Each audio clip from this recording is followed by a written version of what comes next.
আল্লাহ যখন এই পৃথিবী সৃষ্টি করলেন, পৃথিবীর মধ্যে ভাইব্রেশন হচ্ছিল, কাঁপাকাঁপি। আল্লাহ পৃথিবীর কাঁপাকাঁপি বন্ধ করার জন্য পেরেকের মতো পাহাড়গুলোকে পৃথিবীতে ঠুকে দিলেন, কাঁপাকাঁপি বন্ধ হয়ে গেল। এই দৃশ্য দেখে ফেরেশতারা বলে, ইয়া রাব, পাহাড়ের এত শক্তি, আপনার সৃষ্টির মধ্যে পাহাড়ের চেয়ে শক্তিশালী কিছু আছে?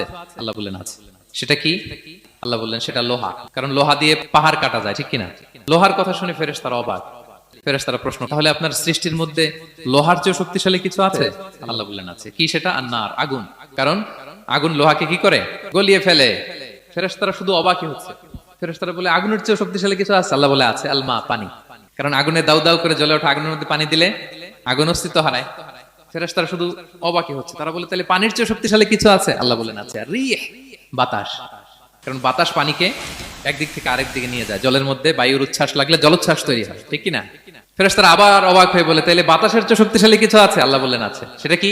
বলতেছে বনি আদম। ওই মানুষ শক্তিশালী যে গোপনে দান করে, এত গোপনে যে ডান হাত কি দান করলো, বা হাত সেটা টের পায় না। পড়েন সুবহানাল্লাহ।